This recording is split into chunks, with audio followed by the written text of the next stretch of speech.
Salut à tous, alors c'est Frédéric Delavie. Alors ce soir, je voulais vous faire une petite vidéo pour élucider un mystère en art et en préhistoire, un mystère que nombreux chercheurs sont encore en train d'essayer de résoudre et que j'ai, par ma grande logique, euh, résolu et compris. La grande question que se posent de nombreux préhistoriens, des chercheurs, c'est pourquoi Néandertal n'avait pas cette capacité à peindre dans les grottes. Pourquoi n'a-t-il pas eu l'idée, comme Sapiens, après lui, hein, mais les Sapiens étaient bien sûr métissés à Néandertal, mais pourquoi Néandertal, qui était en Europe, qui avait colonisé l'Europe avant les arrivées massives de Sapiens plus récentes, hein, pourquoi Néandertal n'avait pas cette faculté de peindre dans les grottes? Pourquoi n'avait-il pas ce besoin ou cette faculté? Alors certains diront qu'il n'avait pas génétiquement des envies ou des capacités cérébrales, des capacités cognitives pour pouvoir faire des abstractions et peindre, hein.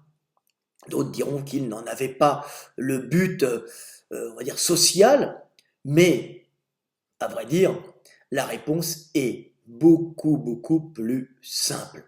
Alors, de nombreux préhistoriens disent que Néandertal aurait dû justement avoir cette capacité spirituelle à faire des représentations euh, symbolique de la vie en 2D sur les murs des parois, qu'il ne l'a pas fait parce qu'il n'en a pas éprouvé les besoins. Alors c'est beaucoup plus simple que ça si on analyse bien la situation, puisque Néandertal avait conscience de la mort, avait sûrement la capacité, ou il avait la capacité de dessiner dans les grottes, la capacité cérébrale en tout cas, mais il n'en avait pas les moyens. Il n'en avait pas les moyens parce que pour dessiner dans les grottes, il faut avoir des outils techniques permettant justement de dessiner dans les grottes. Et c'est pas uniquement le désir de dessiner, c'est aussi le moyen et la technique de pouvoir le faire. Alors, de nombreux préhistoriens disent oui, mais Néandertal connaissait le feu, euh, donc il aurait dû pouvoir rentrer dans les grottes et peindre. Oui, mais peindre dans une grotte ne demande pas uniquement de connaître le feu, mais demande d'avoir des outils d'éclairage extrêmement spécialisés et faciles à utiliser pour pouvoir peindre dans les grottes. Et si on analyse bien euh, les, euh, les peintures qui ont été faites à Lascaux, Altamira ou ailleurs, on s'aperçoit que toutes ces peintures ont été faites, bien sûr, par le désir des hommes de peindre et leur capacité cérébrale à exécuter ces représentations symboliques du monde animal et du monde humain, mais surtout par la possibilité de s'éclairer d'une façon très technique avec ce qu'on appelle de petites lampes à graisse ou à huile, hein. On avait des petits récipients qu'on taillait dans la corne ou dans le bois. Alors c'est ceux qu'on a retrouvés, bien sûr, dans le bois, plutôt dans la pierre, dans laquelle ils mettaient de l'huile, ils mettaient une mèche et ils allumaient cette mèche avec le feu qui était à l'entrée, qui chauffait l'entrée de la grotte, hein, où les gens vivaient et s'abritaient du froid, mais on allait au fond de la grotte peindre pour des raisons extrêmement techniques, hein, pour le simple fait que ce sont dans le fond des grottes où les murs sont lisses, hein, où l'on peut représenter et peindre si on a une lumière correcte. Alors on vous dira oui, mais Néandertal pouvait aller dans le fond des grottes. Oui, il pouvait aller dans le fond des grottes.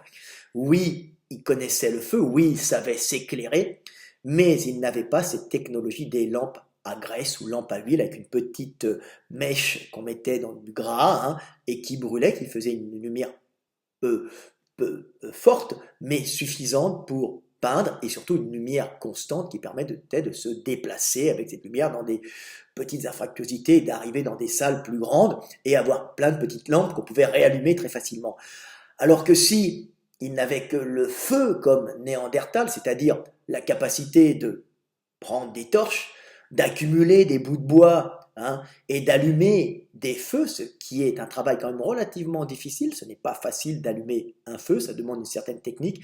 Alors imaginez-les arriver avec une torche qui brûle et s'amuser à faire un feu dans le fond des grottes. Ça sera particulièrement difficile et pas du tout agréable. Alors c'est possible, mais ça demande toute une organisation du groupe pour amener du bois, allumer un feu, le maintenir pendant qu'un gars va faire de la peinture. Mais oui, mais peindre, ça ne se fait pas du tout comme ça. Moi-même étant peintre à la base, vous voyez, je peignais quand j'étais jeune, hein, puis je suis dessinateur, vous voyez là en bas, dessinateur d'anatomie ici, hein. Dessiner demande de la réflexion face à la toile ou face au papier ou face au mur lisse de la grotte, hein, pas le mur qui est à l'entrée de la grotte qui est souvent un mur plein d'infractuosité, plein de mousse, de poussière, qui n'est pas un mur lisse, hein, comme dans l'arrière des grottes où il y a ces ruissellements de calcite, hein, qui font que le mur est lisse et on peut facilement dessiner sur un support lisse, hein, un support aussi lisse qu'un papier ou qu'une toile, hein, alors que l'entrée des grottes c'est impossible et de toute façon ça aurait disparu. Donc on ne peut pas amener du bois, vous imaginez, c'est bien difficile.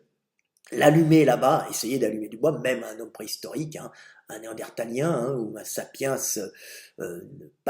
paléolithique, pour allumer du feu, ça demandait une technique relativement poussée, et ça ne se faisait pas si facilement que ça. Et le feu s'entretenait, se faisait, se créait, hein, par frottement, avec des champignons, qu'on apportait des petites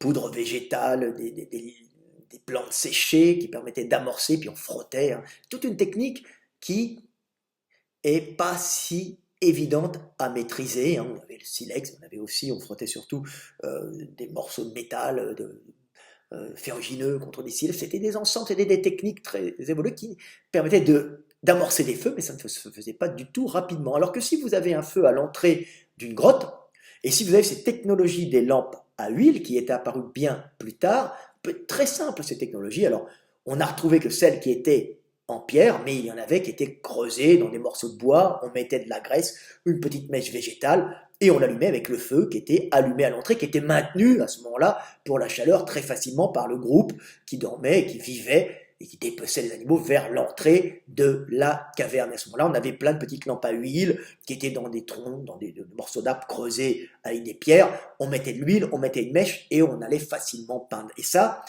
la peinture n'a pu, en fin de compte, se développer qu'à partir du moment où les hommes ont découvert, ont inventé, si vous voulez, par observation, ce système des lampes à graisse ou lampes à huile que l'on trouve dans la plupart des grottes ornées. Donc, si les Néandertaliens ne peignaient pas, c'est tout simplement qu'ils n'avaient pas cette technique de la lampe à graisse ou lampe à huile qui leur permettait en fin de compte d'aller très simplement, quand ça leur chantait, au fond de la grotte, dans les infractuailliers, dans les goulets, dans les petits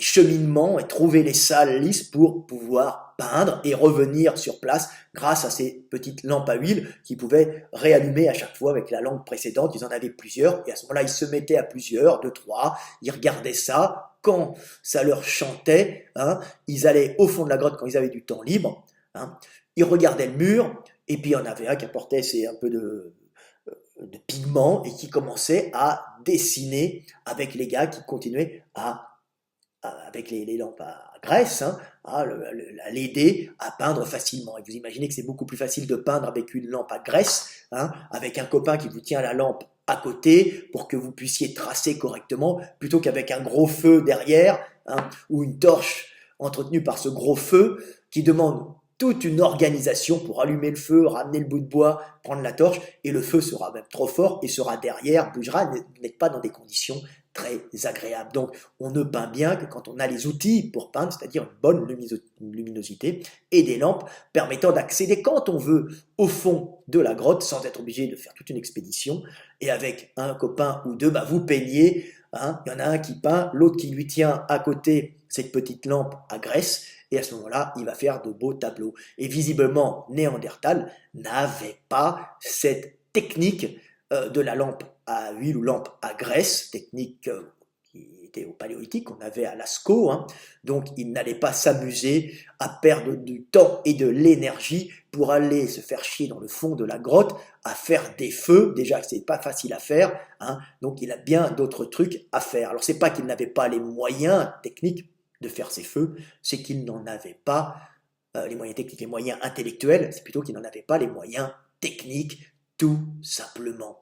Et bien sûr, quelques groupes néandertaliens avaient cette capacité d'aller dans le fond des grottes, hein. On a vu à Bruniquel, en France, hein, en Aveyron, une grotte où les néandertaliens, puisque c'est une grotte qui est assez âgée, qui est très âgée, hein, bien avant l'arrivée massive des sapiens d'il y a moins 40-50 000 ans, ils ont commencé à 60 au Moyen-Orient, arrivée massive, mais il y a toujours eu des remontées d'Afrique, hein, du Moyen-Orient, en Europe, en petite quantité, ce qui a maintenu des ponts biologiques entre les individus, sapiens et néandertaliens, pouvaient quand même se mélanger, et il y a eu quelques mélanges. Mais il n'y avait pas cette technologie. Certains l'ont eu comme à Bruniquel, hein, des néandertaliens qui avaient cette technologie. Alors c'est pas tout à fait la même, mais ils avaient creusé des trous, ils mettaient sûrement du bois, ils entretenaient ce feu d'une façon très technique, mais ils n'avaient visiblement pas autant de technologie d'éclairage que les sapiens qui sont venus avant. Alors s'ils n'avaient pas cette technologie d'éclairage, c'est pas parce qu'ils étaient bêtes, c'est parce que ce sont des groupes très disséminés, hein, les Néandertaliens, ils étaient très peu nombreux sur le territoire. Donc s'il y en a un par hasard qui découvre cette technologie de la lampe à graisse ou lampe à huile, il y a de fortes chances que cette technologie disparaisse avec le groupe, ou le groupe l'utilise une fois et après ne la réutilise plus. C'est le problème des inventions quand elles sont découvertes et quand il n'y a pas de communication avec les autres groupes, souvent elles disparaissent. Donc il a commencé à avoir une diffusion de la peinture pariétale, hein, comme on appelle, à partir du moment où il y a eu diffusion de cette technique des lampes à huile permettant très facilement d'accéder à l'arrière et de plus se faire chier à faire des bois, à faire des tas de bois, avoir toute une organisation pour éclairer l'arrière le fond des grottes où les murs sont lisses, où on peut peindre avec des pigments, on peut tracer de magnifiques dessins. Donc c'est surtout un problème technique qui a empêché les Néandertaliens de peindre. Alors, après, ça s'est diffusé. Pourquoi? Parce que le maillage des tribus de chasseurs-cueilleurs, à l'époque de Sapiens, était beaucoup plus rapproché. Les groupes de chasseurs-cueilleurs étaient moins isolés les uns des autres, et ainsi, la communication des inventions pouvait se faire beaucoup plus rapidement, et quand il y avait un gars qui avait trouvé cette technique d'éclairage, il pouvait la passer à un autre groupe, qui la passait à un autre, et même si un groupe la perdait, ben, la technique de l'éclairage se maintenait. Donc quand quelqu'un découvre quelque chose et le passe aux autres, on va dire, cette invention ne disparaît pas parce qu'il y a plusieurs personnes qui ont entendu ce qui s'était passé, qui l'ont disséminé un peu partout, hein, alors que quand vous êtes tout seul dans un coin à trouver quelque chose, il y a de fortes chances que cette découverte disparaisse avec vous. Et les découvertes, en général, bah, il y en a qui se font comme à Bruniquel, ils avaient quand même une bonne technologie pour l'éclairage interne, avec le feu bien sûr, mais ça ne s'est pas conservé parce que les groupes n'échangeaient pas ou très peu de matériel génétique, donc pour se reproduire, mais aussi de matériel culturel, alors qu'après il y a eu beaucoup plus de mélange entre les groupes sapiens, car le maillage des tribus de chasseurs-cueilleurs était plus proche. Donc on s'aperçoit tout simplement que c'est un problème technologique qui a entraîné justement le fait que les Néandertaliens ne peignaient pas. Alors on cherchait l'intelligence du Néandertalien, mais non, les Néandertaliens ne sont pas plus stupides que les autres, ils n'avaient tout simplement pas la technologie pour le faire, cette technologie si simple qui était la lampe à graisse. Lampe à graisse qui permettait de peindre. Alors oui, bien sûr, on peut accéder au fond des grottes, mais sans lampe à graisse, on ne va pas se faire chier à peindre, ça prend trop de temps, c'est pas facile. Peindre, ça demande de la réflexion devant la toile, mais aussi devant le mur de la grotte. Ça demande à observer facilement le mur, hein, à venir souvent, à revenir redessiner. Et là, la technologie des lampes à graisse permet de bouger très facilement de l'entrée de la grotte à l'arrière et d'amener plein de petites lampes, hein, qu'on réallume à chaque fois, ce qui fait qu'on ne se retrouve pas dans le noir ou qu'on n'est pas obligé d'allumer un énorme feu. Alors, de la même façon, on peut voir des systèmes artistiques. Pourquoi les peintres ne se sont pas mis à peindre dehors comme à l'époque des impressionnistes. On dit, oh, les impressionnistes ont décidé d'aller dehors peindre, décidé d'aller dehors représenter les couleurs du jour, les couleurs de la vie, et ne pas plutôt que de rentrer dans les ateliers comme faisaient les peintres de la Renaissance qui peignaient dans les ateliers. Ben non, tout simplement parce que, pour le même principe que les Néandertaliens n'ont pas peint à l'intérieur des grottes car ils n'avaient pas le moyen et la lumière, ben, nos amis les peintres de la Renaissance n'allaient pas peindre dehors vaguement avec un peu d'aquarelle, mais c'était c'était plutôt une espèce d'aquarelle. Ils allaient vaguement mettre les couleurs, mais c'était pas efficace. Ils allaient faire leur peinture à l'huile dans les ateliers parce qu'ils n'avaient pas les techniques pour emmener les couleurs à l'extérieur, hein, nos amis de la Renaissance. Donc ce sont les impressionnistes qui ont découvert l'outil du tube dans lequel on mettait des couleurs, donc ça empêchait la couleur de sécher, on n'avait que des tubes en plomb, on pouvait emmener ces couleurs avec soi à l'extérieur et peindre à l'extérieur, et ainsi on pouvait représenter la couleur de la vie, la couleur du jour, avec de la peinture à l'huile qui permet de grandes variations plus que l'aquarelle, et c'est pour ça qu'il y a eu ce boom des impressionnistes, cette passion pour la représentation de la couleur et de la vie, tout simplement parce qu'ils en avaient les moyens techniques à cause de ces petits tubes en plomb remplis de couleurs qui ne séchaient pas. Et en plus, il y a eu l'apparition du chemin de fer, du train à vapeur, qui leur a permis de partir facilement à la campagne et de revenir en ville le soir ou 2 jours après avec les auberges. Les gens allaient plus facilement à la campagne et les peintres prenaient leur chevalet et leur peinture pour pouvoir représenter la couleur du jour, la couleur de la nuit, la couleur de la vie à l'extérieur, ce que les peintres de la Renaissance ne pouvaient pas faire. Donc on voit tout le temps que ce sont d'abord des progrès techniques qui entraînent, en fin de compte, des progrès artistiques et des désirs de peindre. Le désir de peindre à l'extérieur des impressionnistes vient d'un progrès technique, comme le désir de peindre dans le fond des grottes, hein, sur ces supports lisses, hein, qui sont comme de grandes toiles de pierre, ne peut être réalisé qu'à partir du moment où il y a des lampes à graisse. Ce sont les outils qui arrivent avant leur fonction. Un jour, un homme a découvert ce système de mettre une mèche végétale dans du gras,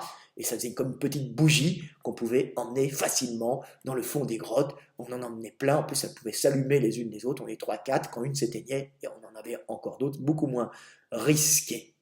Voilà, petite vidéo pour vous expliquer comment Néandertalien n'a pas eu l'idée de peindre parce qu'il n'en avait tout simplement pas les moyens et pas la possibilité technique. Hein. Tout ça est économique. Dépenser de l'énergie pour faire des tas de bois, les allumer pour peindre et entretenir ce feu, c'est pas intéressant dans un monde où le temps est compté, où on ne doit pas dépenser d'énergie comme ça, on doit chasser, où le peu de temps libre que l'on a, il est quand même fait pour chasser, pour des choses utiles, hein, et pas se casser les couilles à brûler des gros paquets de bois, hein, qu'on a eu du mal à ramener pour faire des peintures dans le fond des grottes. Hein. C'est beaucoup plus économique de prendre un peu de graisse animale, tous les animaux en ont, hein, de faire des mèches, beaucoup plus économique, et ça permet de peindre. Ça, c'est avec l'arrivée des sapiens et cette invention. Voilà, 18 minutes, c'est un peu long, mais je réponds, en fin de compte, à une interrogation de tous les préhistoriens, de tous les, on va dire, les chercheurs qui sont encore en train de chercher quand Frédéric Delavier trouve, tout simplement parce qu'il est simple, parce qu'il ne se fatigue pas à essayer de trouver des causes excentriques, des causes psychologiques. Non, ce sont des causes simples, c'est surtout une question de possibilité. Quand on veut, on peut, sauf quand on ne peut pas. Les Néandertaliens, techniquement, ne pouvaient pas le faire parce qu'ils n'avaient pas ces petites lampes qui fut découverte plus tard et qui a permis à l'art pariétal d'exploser dans toute l'Europe. Voilà, c'était Fred Delavier, à bientôt. Le monde est si simple que les chercheurs, des fois, ne comprennent pas en cherchant trop compliqué. À bientôt.